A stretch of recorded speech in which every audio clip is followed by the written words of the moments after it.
Hello, I'm Dave Boud. I'm the Director of the Centre of Research in Assessment and Digital Learning at Deakin University, and I'd like to welcome you to our International Research Conference. It's on the theme of University Assessment, Learning and Teaching, New Research Directions for a Post-Digital World. This is our first conference and it celebrates our 5th anniversary. Previously, we've organised specialist symposium on various things which have led to books and of various kinds, but this is our first move into a conference. And we're prompted to do that because we've noted the absence of conferences in Australia in higher education, looking at research as such rather than combined research development and so on. And this is our first online conference, so I hope you'll bear with us, and you have all the instructions you need in the PDF files which you very recently received. We're pleased that we've got currently 972 registrations for this conference. And I'd particularly like to thank my colleagues and the amazing teamwork that's gone to put this together. And the people I'd like to especially note are Margaret Bierman, who's chaired the whole thing, and Paige Marnie, who's done a huge amount of the work that's made all the things come together. So thank you. Briefly, what we are and what we do. So CRADLE is a research centre, but it's a somewhat unusual one because in addition to doing the normal things that a research centre does in terms of publish, get grants and so on and so forth, we have got a particular emphasis on doing research which is relevant to Deakin University and its teaching and learning mission. And that means we're not a generalized research and development unit with a whole lot of academic development as well, but we focus on the research dimension. So the conference itself, you've seen the program, you have the program, so I won't focus on the details of that, but you'll note that we've got a very diverse program with keynotes from the US and Norway. We've got a number of international contributors as well as those around Australia. We've got keynotes, panel sessions, paper presentations, and so on. And I'd particularly like to thank our international contributors in the far time zones because they're participating in somewhat inconvenient ways themselves. So in addition to the things that are formally scheduled on the program, we've also scheduled lunchtime get-togethers. Just to explain what they are, these are completely unorganized sessions. So there's a web link, a Zoom link for you to go in there and just see who's around. Some people might want to hang out there, some people might not want to hang out there. The only things we provide the opportunity, but we don't provide the food and drink. You'll have to bring that yourself. Individual sessions for individual papers are now full, and it's too late to sign up for particular papers. But your general registration does include all the keynotes, the panels, the symposia, the lunchtime get-togethers. And importantly, at the end, following the final keynote, there's a book launch, and I hope you'll very much stay for that. And that's our latest book from one of our earlier symposia that is on imagining university assessment in a digital world. The important thing to know is if it doesn't work, look at the email address on your program sheet, CRADLE Conference 2020 at deakin.edu.au. Send an email there, and we've got someone there who will be able to help you connect. So that's all I want to say by way of introduction. And I'd like to introduce you to Liz Johnson to welcome you to the university. Now, Liz is the Deputy Vice-Chancellor Education at Deakin, and she's the person in whose portfolio to whom CRADLE reports.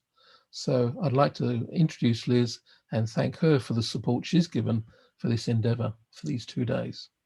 Liz. Thank you, Dave. I begin by acknowledging the traditional owners of the lands from which we all join this conference. For me, that is the beautiful country of the Wurundjeri people of the Kulin Nations. As we gather for this meeting, physically dispersed and virtually connected, let us take a moment to reflect on the meaning of place, and in doing so, recognise the various traditional lands on which we do our business today. We acknowledge elders, past, present and emerging, of all the land we work and live on, and their ancestral spirits with gratitude and respect. This is particularly pertinent for a conference focused on assessment, learning and teaching, as it reminds us how much we have yet to learn from those around us who bring their own wisdom and experience. And now, more than ever, we need to listen to each other and be open to new thinking. I imagine the opening for every conference in 2020 will have begun with an acknowledgement of the overwhelming social, political and economic disruptions and natural disasters that have shaped this year. These factors affect us all and create their own emotional roller coasters, which we are still navigating. Here in Victoria, we can finally see some easing of restrictions after a very long, hard road. Australian higher education has been hit hard. The financial basis for university funding, built up over the last few decades, has been eroded in the space of weeks and months. It's sadly true that our sector is facing more challenge in the future. And of course, this year is the year of emergency remote teaching. In March, in the space of 2 weeks, Australian universities moved all their teaching online, ready or not. Many global colleagues faced and are facing the same challenges in one or more waves. That rapid response allowed our students to continue learning, but it cannot be our destination. We must use these challenges to think differently. Many commentators have pointed to the opportunities that come with disruption. We have renewed our permission to act. We intensely interrogate our priorities under pressure. We challenge our assumptions and thinking. We rapidly trial some innovations and accelerate others. We have seen a resurgence of interest in online education and how to do it well. Australians, like their peers globally, are turning to education as a means of resetting their goals and adapting to change. We have also seen renewed interest in the evidence base that underpins decisions, notably in health. Who knew that epidemiologists would become the new rock stars of the news cycle? Governments and media have turned to universities for expert opinion, noting, however, that the rise of the fake news concept and ubiquitous social media mean that dubious and unfounded opinion also has airtime. We must continue to encourage a focus on evidence and critical analysis. There is undoubtedly energy in disruption alongside all the anxiety and stress. We've seen that here at Deakin, as I have watched my colleagues build their confidence with new approaches in record time. I have heard it echoed amongst Australian education communities and see it in international blogs and fora. The foundations of effective learning and teaching have not changed, but our capacity and need to act have. Now we need to put all that energy and that interest to good use. I am delighted to welcome you to the CRADLE Conference to do just that. This meeting looks forward to new directions for research in a post-digital world. It is about ideas, rigorous evidence and application, which are the cornerstones of academic practice. Its application is at the heart of what universities do. Effective assessment, learning and teaching that helps learners to achieve and evidence their goals and contribute to their communities. At Deakin, we are privileged to have CRADLE with us, creating new thinking for education, challenging our assumptions and reminding us that evidence and research-based practice is what builds sustainable change. The CRADLE team have indeed assembled a stellar cast of speakers and contributors for this virtual conference who will inspire and challenge you. I hope that you will use these sessions to join the conversation, as we have never needed your collective insight more. My best wishes for an enjoyable and productive meeting. Thank you, Dave. Thank you very much, Liz. Thank you for opening us today. I'd like to now pass over to my colleague, Phil Dawson from CRADLE, who will introduce the first keynote speaker. Phil. Thanks so much, Dave and Liz. I'm so excited to be here. I could blather on for ages and ages, but I know that we've got to keep this brief and we want to jump to the exciting bit. So Yeah, I'm Phil Dawson. I'm the Associate Director of CRADLE, and I'm chairing this session. I'll be working with Dr. Trina Jordan-St-Jean, who's going to be our Q&A moderator, asking all of your questions that come through on Slido. And just briefly on that, if you want to ask a question during this session, you go to slido.com and you enter in the code #R029. So there's the boring administrative bits. Now the exciting bit, which is Alyssa Wise. So Dr. Alyssa Wise is Associate Professor of Learning Sciences and Educational Technology at New York University and the Director of NYU Learn, which is NYU's pioneering university-wide learning analytics research network. Her work's situated at the intersection of the learning and educational data sciences, focusing on the design and implementation of learning analytics systems that are theoretically grounded, computationally robust, and pedagogically useful for informing teaching and learning. Alyssa's talk today is something that we are all really excited about. She's going to talk about the data-intensive university in a post-digital world, new directions in teaching and learning. No more preamble from me. Really excited to hear you talk, Alyssa. Over to you. Thanks. Thanks so much for a lovely introduction, Phil. And thank you, David, Margaret, Paige, Trina, Liz, all of you for having me here. Obviously, here is not the same as we imagined, but in some ways, I think your ideas for this conference were remarkably prescient. And the notion of what post-digital is and means is obviously different now than it was a few months ago. But I think the questions are more important than ever. So I'm really excited to share with you today some of the work that we're doing at NYU Learn.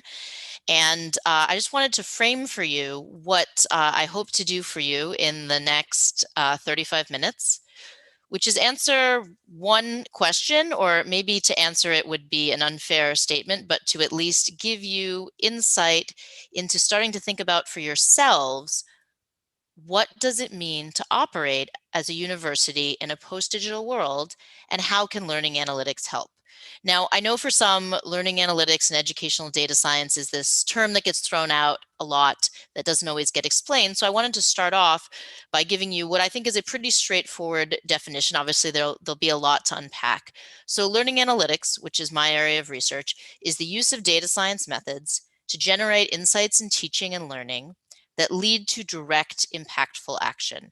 And that last phrase is really important, and it's what differentiates learning analytics, and in fact, educational data science generally, from traditional research. And what the difference is that in traditional research, you collect data, you analyze it rigorously, you present it perhaps at a conference like this one, and somewhere down the road, it's going to help people teach and learn better. With learning analytics, we are working towards collecting data, analyzing it, and using that data to inform and change how we're teaching and learning in real time.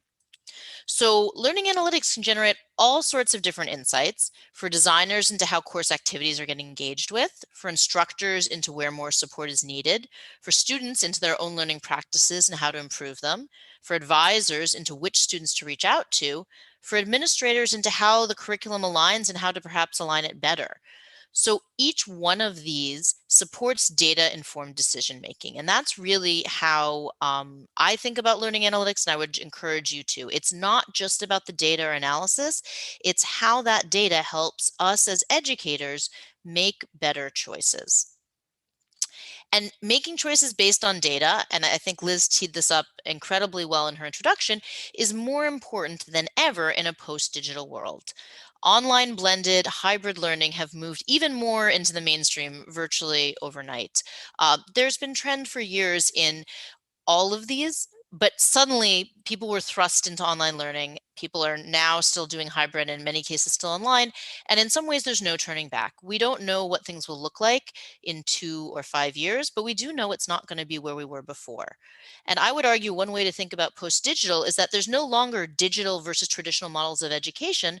There's going to be elements of digital in everything. There's going to be more people taking courses online as part of their regular program of study. There's going to be more instructors using digital resources as part of their face-to-face teaching.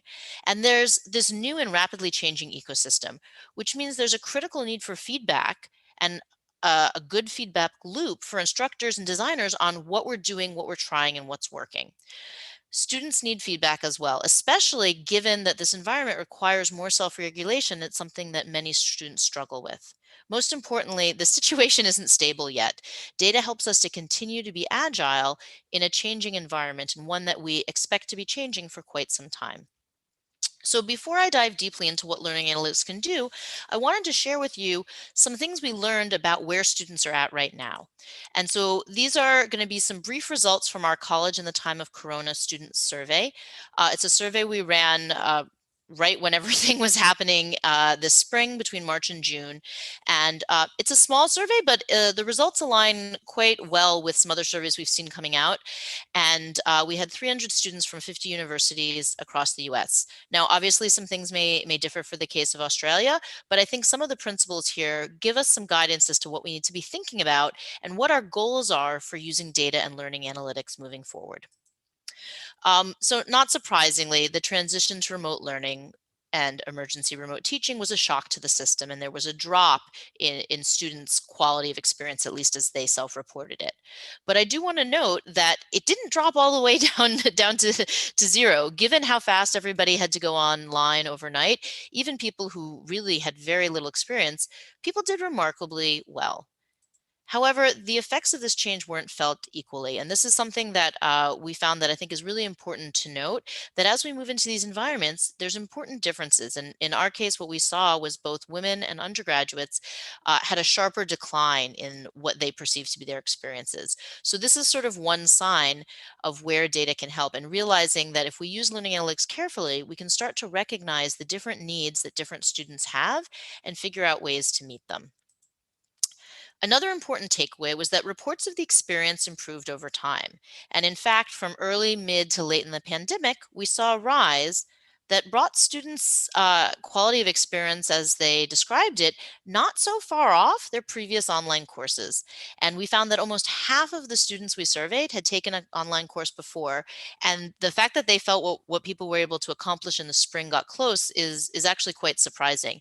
But we do see a big gap with what they had seen for face-to-face. And so that's really the gap that we need to think about trying to close. How can we start to try different things and get data on how they're working so that we can make our online experiences and our hybrid experiences and students switching between them a seamless ecosystem? Just a couple more findings before we dive into the analytics part of the presentation. Students had some feelings about the transition, and some of them were obviously quite particular to the challenges we all went through this spring. But a couple of them align with some findings about online learning more generally that I think are important to point out.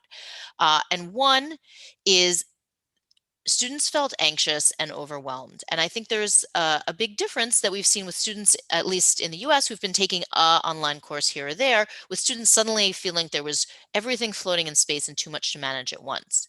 At the same time, quite a few of this found this freeing and found it really helpful because they gave them a lot more space to go back and look to topics they wanted to, choice, interest. There was this space where they felt it opened up. Of course, again, that created a need for greater self-regulation with which some struggled. And then one of the challenges, not the one I'm going to focus on most today, but that's important, was that sort of informal interaction, a sense of missing being together. And I think attempts like this conference, especially ones that give us opportunities to dialogue, we're all together exploring how we can change not only the tools we use, but our social practices to meet them. So a couple of things that were universally important to students was interactive engagement, but there was this real tension between the flexibility I mentioned earlier and needing clear structure. We found a lot of students felt like they were falling through the cracks. And so one thing we can start to think about for analytics is how can we identify who these students are early on to make sure that doesn't happen? Another thing we found was that not everything was the same for every student. This is not surprising, but we found students who felt the lectures worked great, lectures didn't work. Discussion works great, discussion doesn't work. And so again, learning analytics starts to give us a chance to collect data, not just on how students are feeling about it, but how they're actually interacting with it. And one important point to make here is universally students said, keep the videos. It's amazing to be able to go back and review them. And in fact, people said, why haven't we been doing this all along? And yet, if you check the data for students' review of videos, it's very low. I checked it for my class this semester, and for all the effort we're taking to look at these videos, and this is videos of live lecture, I should say. If they're pre-recorded, it will be different. They're not getting reviewed all the time. And so I think we need to move past what students are thinking, what we're thinking is going on, and that's where the data can really help. Finally, I just wanted to point out that a couple of student suggestions that echo what we saw here in terms of the flexibility that was centered around this active engagement. And that is really important because the active engagement is more than just us looking over their shoulders and using analytics to see what they're doing, but by asking them to actively engage, we have opportunities to collect much more data and much better data about how students are engaging with our courses. So, how can learning analytics help with all this? I wanted to start off by just pointing out what we think of as the learning analytics cycle, and that it doesn't start with data, but it actually starts when instructors design something. And while a lot of times I think about online spaces, and I think about online spaces for online courses, but also online spaces that support face-to-face courses, this would be true for a fully face-to-face course with no online component as well, right? Students are always engaging with what we set up from them. They're not coming to a tabula rasa. And as learners engage, data is generated. This is where we run some exciting analytics, which hopefully leads us to some insight that either lets us design better or helps us support students in engaging better. And you might notice that there's two different colors in this diagram, and that's quite intentional. And it's to point out, while people think of educational data science and learning analytics as being very technical, and that is certainly a big part of it, humans are also a really critical part of what's going on. And we need to think about how those two parts work together. So let me speak just a little bit about data and analytics before I get into some examples of tools we've built to help support teachers and students. So here we have some students walking around a campus. Perhaps we want to know where they go. We can ask them to carry something that might give us tracking data. But when we look at the results, we always have to remember it's being shaped by something. In this case, the pathways. The same holds true online. This is an example of a textbook where students can annotate. And that gives us some data, but it's actually a very difficult problem of inference to understand why they're doing that. So if we think about ways to ask students to engage, interact differently, we can come up with better data. So for example, we could offer them different colors to highlight with, each which has a different meaning. Doing this gives us a huge step up when we want to run an analysis, because it's not just a student thought something was important or maybe confusing, but now we know why things are getting highlighted, which can allow us to do much better analytics in terms of understanding what was going on for the student, which is what we care about in the end. And while we often think about analytics coming from digital traces, that point about collecting data better and more carefully and more smartly extends to physical spaces as well. So here you see my colleague Javier Ochoa, who works in the area of multimodal learning analytics to collect data in face-to-face situations. And here you see two examples of tools he's built. The one that is bigger, as you can see, it's reflecting his body posture, and it's a tool where you can go practice giving a presentation and get feedback on your pitch, your body stance. All of this is detected automatically and fed back to you.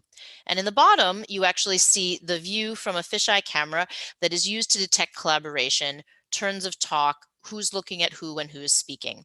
So both of these are tools that are cleverly designed to give us better data from face-to-face settings.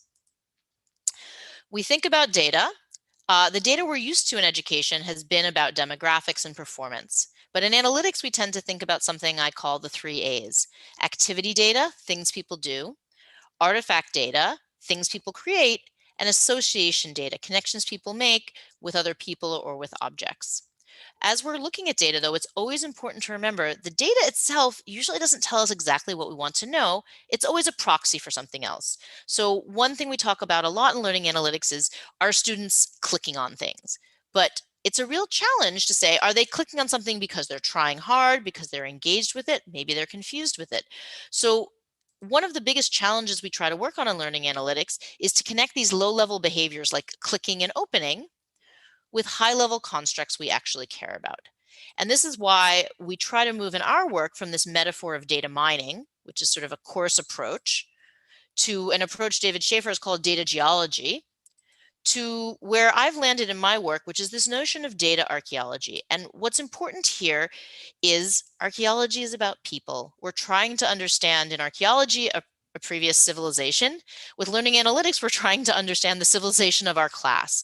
And what's important is that when you and I look at this ruins, we see one thing, but an archaeologist who has training and understands the different patterns of ways that people interact, they see something else. They'll recognize what is likely to be a temple and what's likely to be a house, knowledge that you and I are not privy to because we are not familiar with the environment.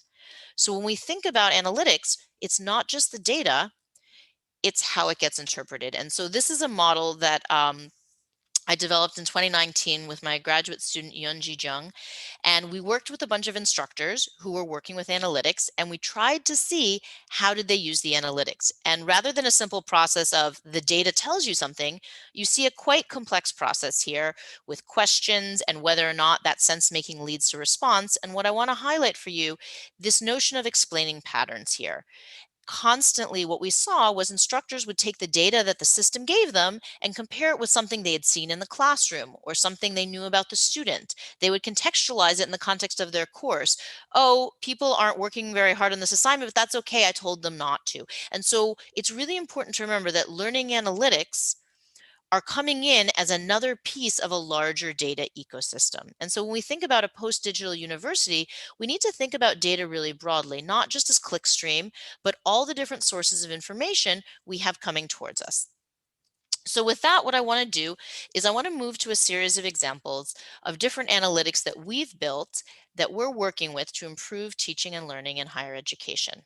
And you'll probably notice this, but they move from things that are pretty simple and straightforward to track, but perhaps the implication for what do we do about it is difficult, to things, and these are things that are in full production that are available to all of our faculty. And I'm going to move farther and farther away from sort of the mainstream to the more interesting and experimental research projects we're working on, which tell us perhaps really interesting things, but might be harder to build out at scale. And so you can see the sort of the whole ecosystem that we're working with. And the way I'm going to introduce these, again, as I said, because it's not about the data, it's about how we use it, it's going to be through a series of questions that I would ask as an instructor. And for each of them, I have a question I wonder about, and then there's something the data is going to tell me, and then I can decide what action, if any, I would take. So the first question, and a pretty basic one, is, are my students preparing? And so this is actually not real names of students, but this is actually data from a course I taught a couple of years ago. And this is an actual learning analytics tool that was rolled out by NYU IT for faculty to use. And you can see, you know, the data is about, did students interact? And interact sounds very fancy, but basically it's, did they click on a thing? And here we can see the different assignments. And so obviously what we can learn from this is limited, but there might be more here than you think. So the first thing is the blog entries you can see. I can see, because the color purple is light, that all of the students interacted, but they only interacted once. And in some ways, this is a little disappointing, because the blog entry, they were supposed to look at the question, reflect on it, and then come back to write. But what I can see is everybody opened it, they wrote their entry, and they left. Nobody came back to visit, which sort of tells you how they're interacting with it. On the other hand, this Smile Safari is a much larger assignment, and they came back and clearly interacted with it multiple times. At the time of this screenshot, actually, the midterm participation blog hadn't happened yet, but you could see some students looking ahead as part of their preparation and some who hadn't. You can also see that this is midway through the course, and we have 2 students who actually have not looked at the syllabus, which is quite concerning. And so you can think about this as across the rows. Does this give me some insight into students that I might need to reach out to? For example, the first student and the 4th student? And does it tell me something about how students are interacting with my different assignments? Again, this is the easiest to track data. It's widely available, but it only takes us so far. A second question I might ask is, when are my students preparing? And this is also data that is available in the learning analytics system that we have rolled out. And what you can see is, as we get more data, it gets more complicated quite quickly. And so here we see what percentage of the class has interacted with different things, and we also see when they did it.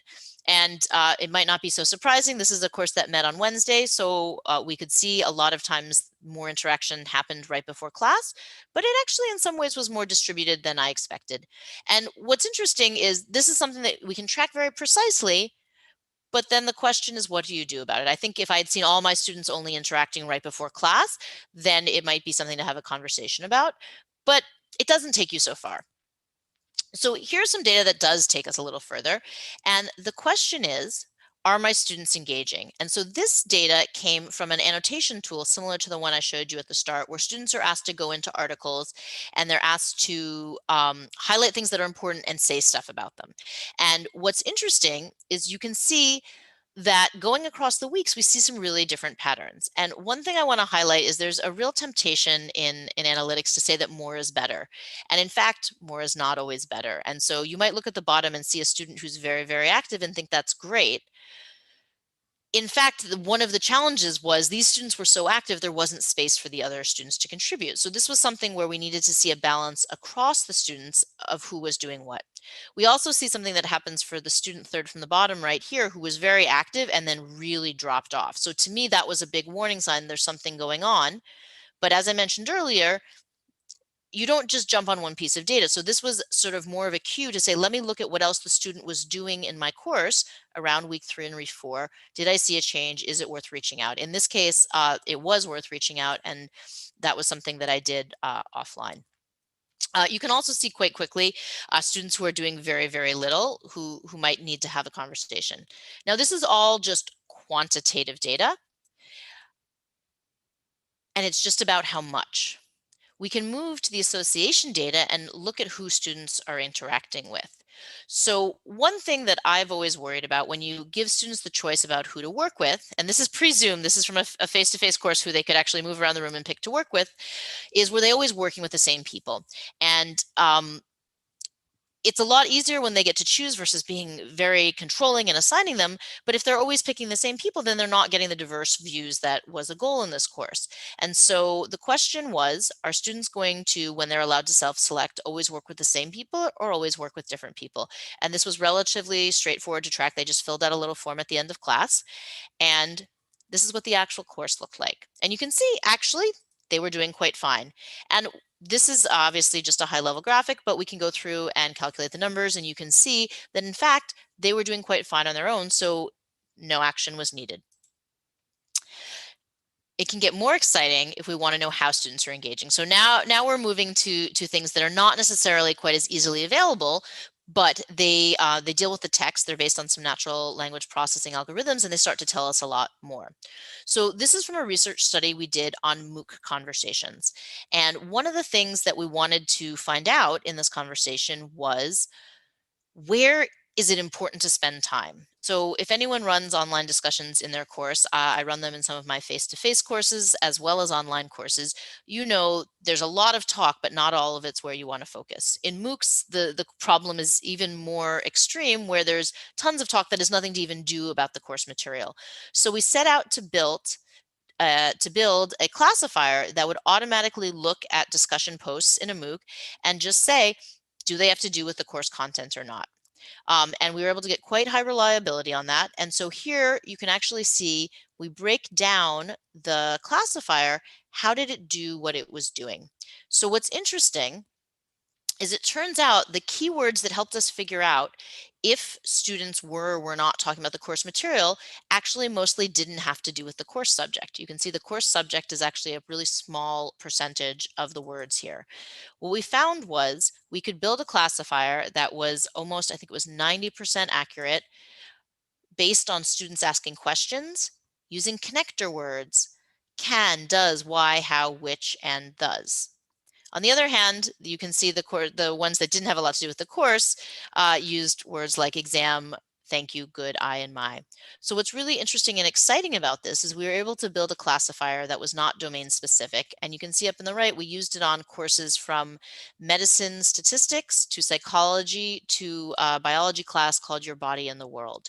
So the aim of this would be to set something up so that as an instructor, when you go into an online discussion, it would be pre-filtered for you. And we did it in this case just based on were they talking about the content, because that was a first level filter. But you could imagine other things like show me where students are talking about this particular topic, or show me where students are really engaging deeply. And so as an instructor, suddenly your time gets used much more efficiently because you're focusing on the right parts of the conversation. Now, as an instructor, if you're looking to focus on the right parts of the conversation, you might want some feedback yourself on how you're facilitating interaction. So this is from a follow-up study to that one, also based on a MOOC. And we saw two instructors, and we saw them doing really different things. So Professor Garcia was responding at all levels, coaching and supporting students, and was very social. So a sample comment might be, "That's correct, nice. So how would you use this to solve the question?" Professor Lopez was also very diligent, but would only respond directly to student questions at the top level. And the answers were basically just that. Here's the answer, no coaching, and not very social. A bell shape is not necessary. You could have a bimodal distribution. Both are reasonable ways to approach, but it was interesting to see they had really different effects on what students did. So we pulled up the social network diagrams around each instructor, and hopefully you can see the difference. The instructor on the left, it's very, very dense in the middle. And what that meant was where this instructor participated, students started talking to each other.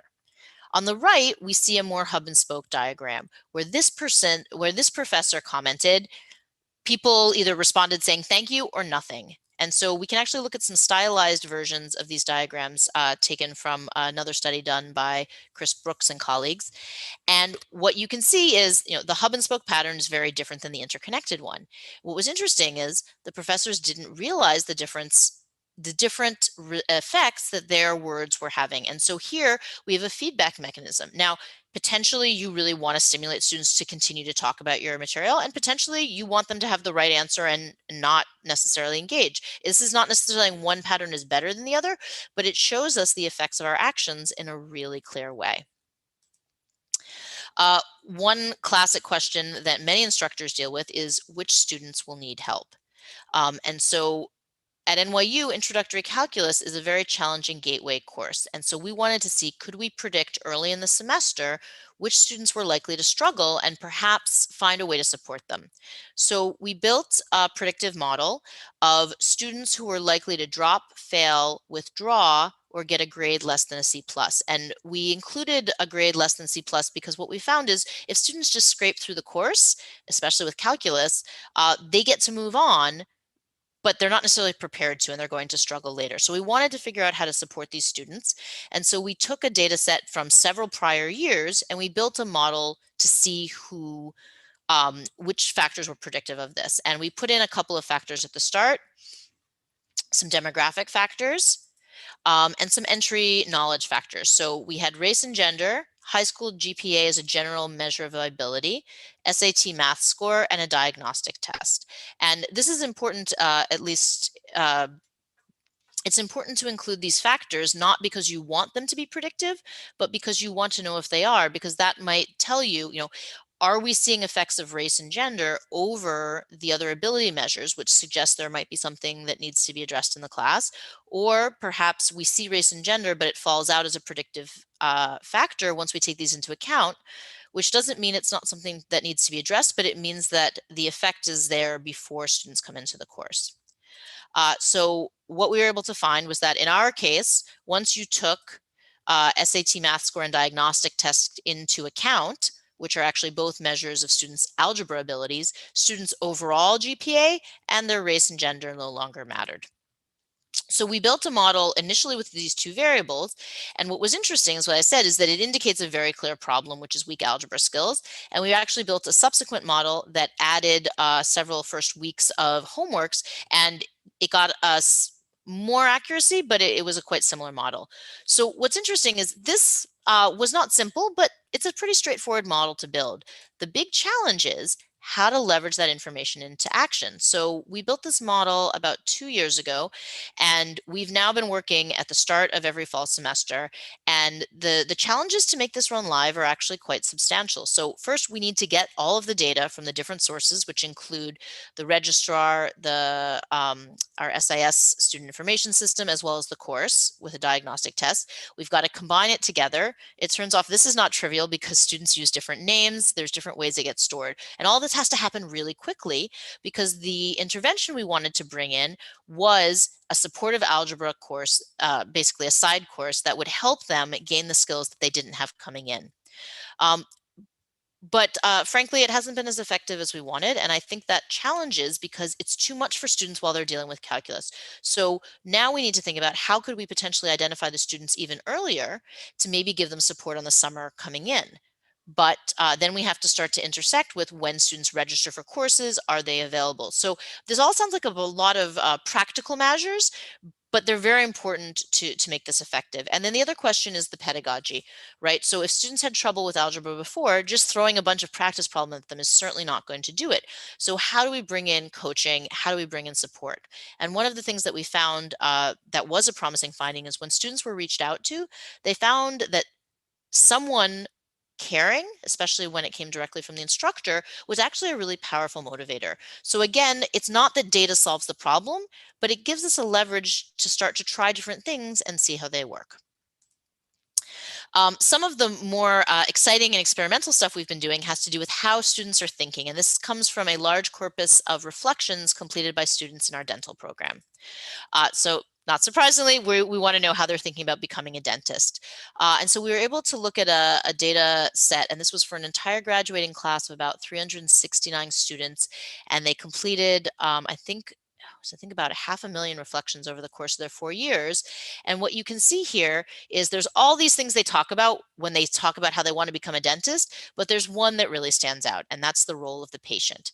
And what's interesting is you can see that the patient starts off not so important, but towards the end of the second year and up to the start of the third year rises dramatically.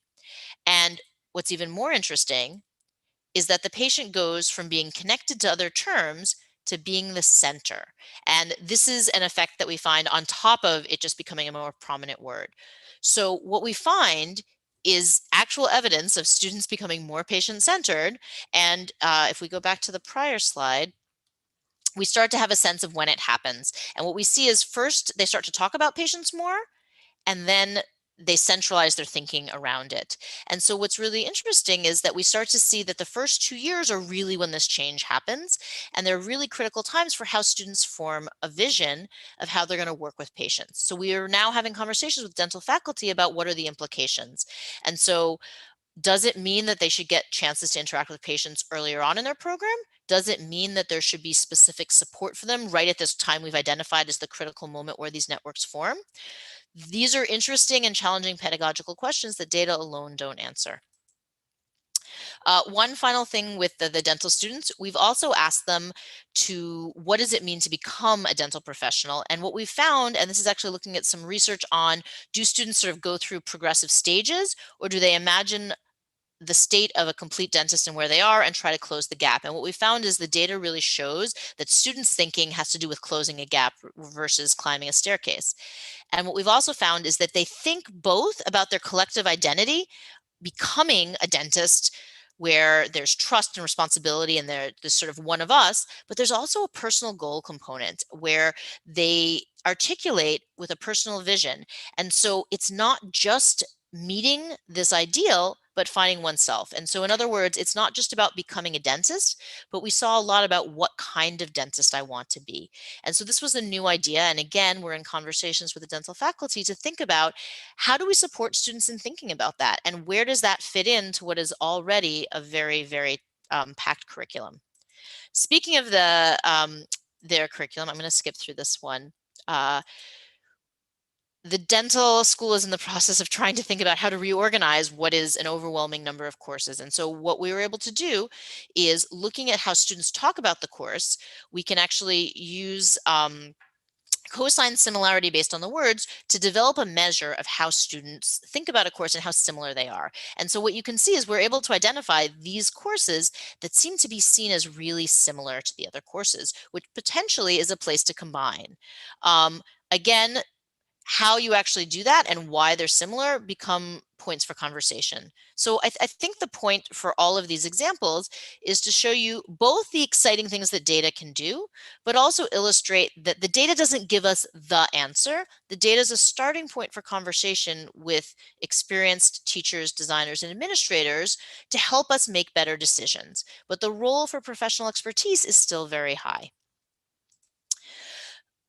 With the last couple of minutes, I just wanted to step up to some higher level issues and point out that bringing data into the picture in this way really does change things. So this is a quote from 1934 that is dear to my heart, right when Mumford was doing a history of time and saying the clock is a powerful machinery that created the product of seconds and minutes and changed our relationship to time, right? Before we had clocks, the notion of being late or I'll see you in 5 didn't exist. So we can think about now, learning analytics is also a powerful machinery that is creating new products of data that are going to change our relationship to teaching and learning. And there's a whole set of issues around who owns the data, student consent to do these things, their choice, agency so that we're not doing data to people but with them, transparency, accountability. Issues of privacy and surveillance, I think, are especially critical right now. I've seen quite a few people in the course of the pandemic saying, "Oh, we don't know what students are doing anymore," and this goal to sort of track everything and look at every piece of data coming through. And that's not something we did before. And frankly, I'm not sure that it would give you the answers you want now. But now more than ever, thinking about who is in control of data, thinking about issues of equity, bias, and fairness, which algorithms certainly can perpetuate, but they can also be used to detect and change. All of these things are very, very important.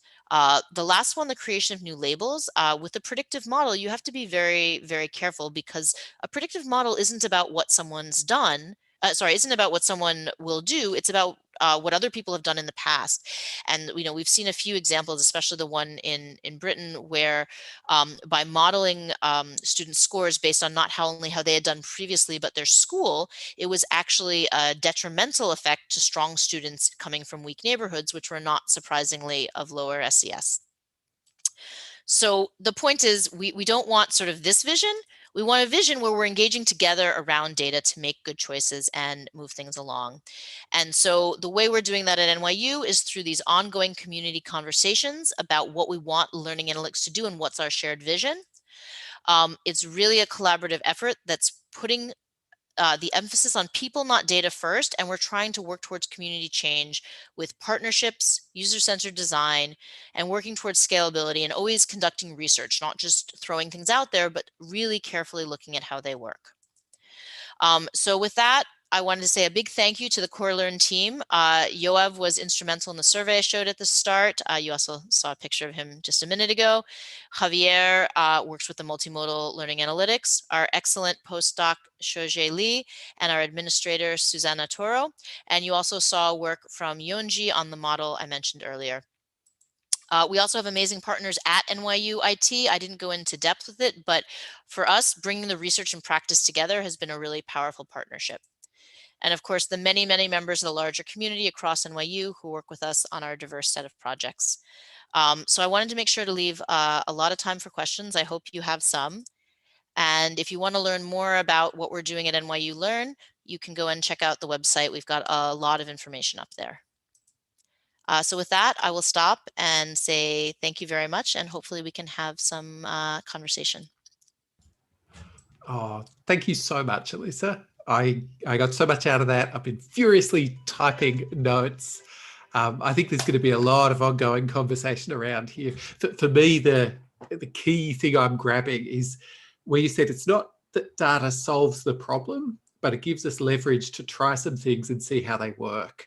I love how you sort of explored that nexus between analytics and the so what, what do we do about this? We've had a bunch of questions come in on Slido, and I'd really encourage people to put more and more on there. Trina, I'm going to hand over to you to mine that for us. Excellent. Yes, a quick comment from me was I really appreciated your focus on questions and the use of multiple sources of data to actually address really complex questions, because too often we throw away in that term learning analytics and we focus on the data rather than the research questions. I really enjoyed your presentation. From the Slido, there's really 3 sort of clusters of questions that I really hope we can get through. And the first is one I suspect you've been asked about before, so we'll start there. There are a number of questions around privacy rights and consent.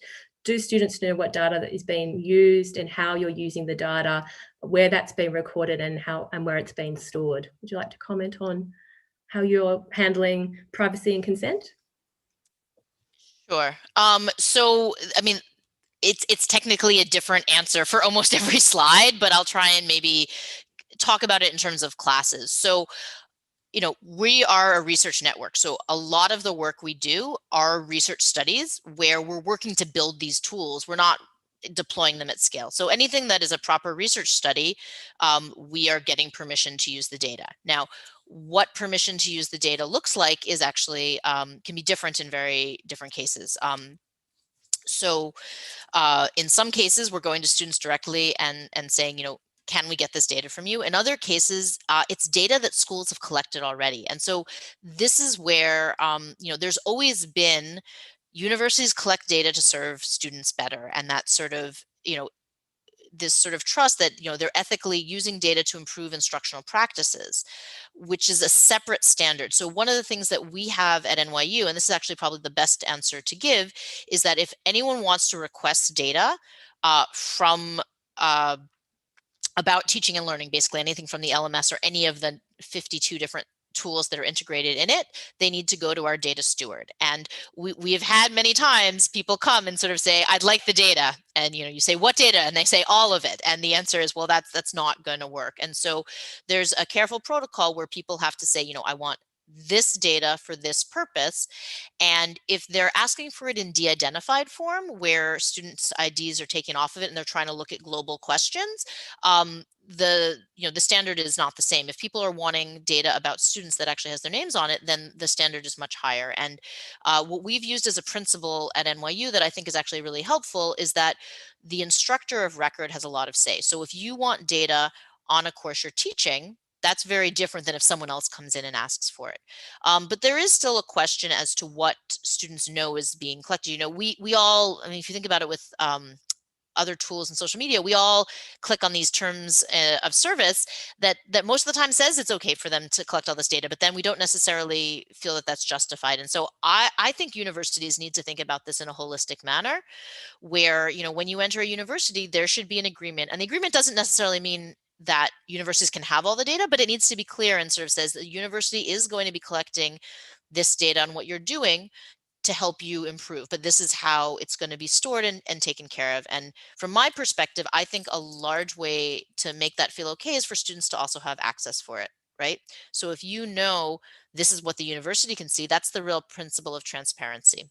And so I think that's something to consider as well. So that's not a simple answer, and it's very different. I think when we're doing research studies, we have really tight control over it. The second we want to do something at scale that's going to help a lot of people, it gets a lot harder. And I think one of the biggest problems is that we're not talking about this enough. And I think, as universities, we need to think about it more, right? When you give a student an email account, there's a terms of service. So maybe there's something to do with data that we need to talk about, and it needs to be written in plain language, not, 42 pages of legalese that no one's going to understand.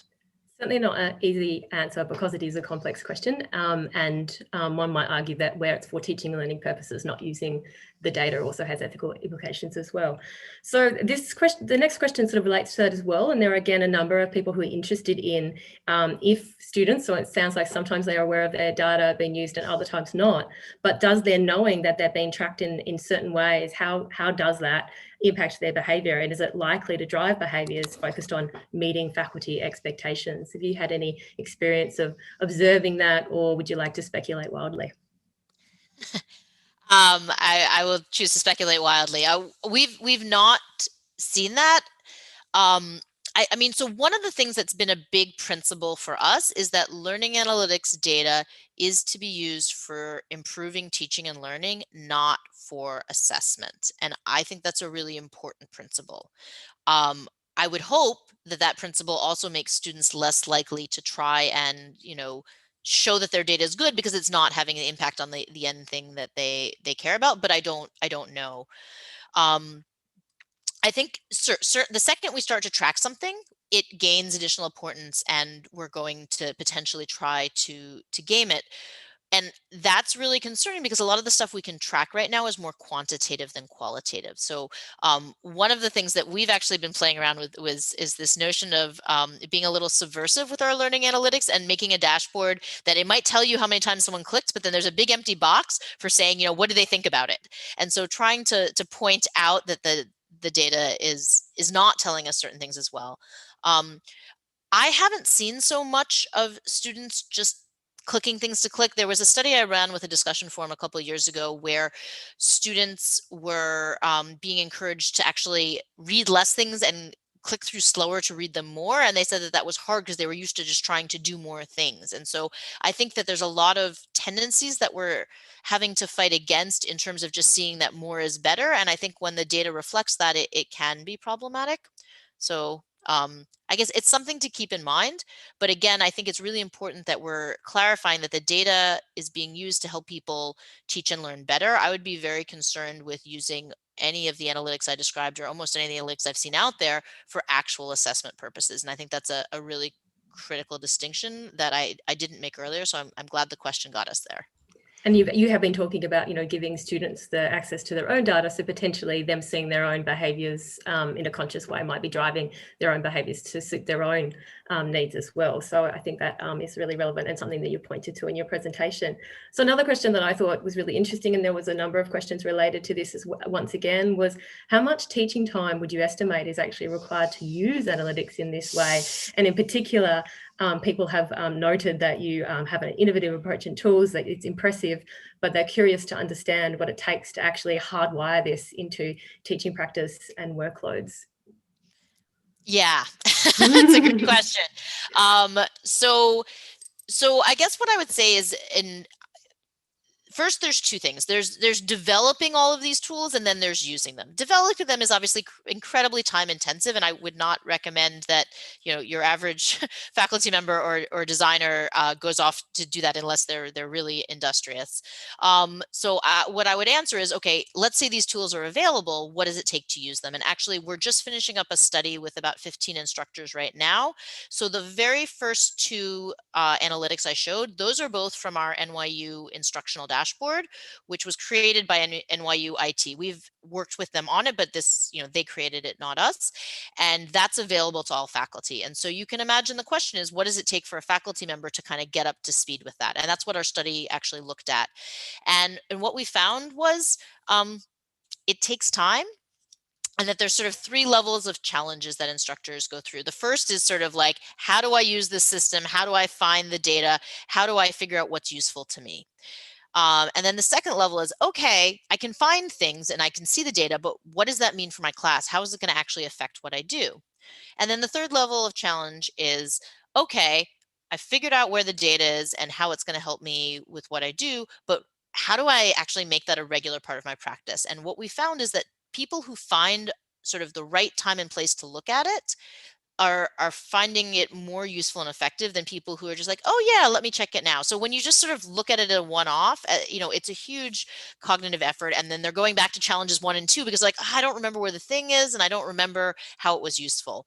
But people who are sort of saying, okay, I know, for example, this assignment, I want to make sure that students are thoughtful. I really want them going to it multiple times. So I'm going to check if that's happening. Or this is a big assignment. I'm going to go in a week earlier and see, has anybody looked at it yet, or see who hasn't looked at it yet.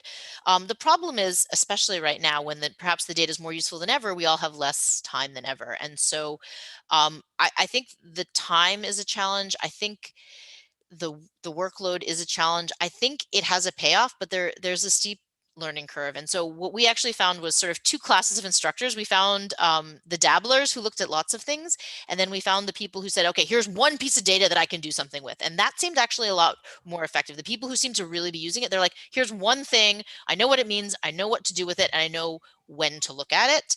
And they sort of just started. And once they routinized that into their practice, then there was a little more space to explore something else. And frankly, you know, there's some things that the tools are nice to know, not need to know.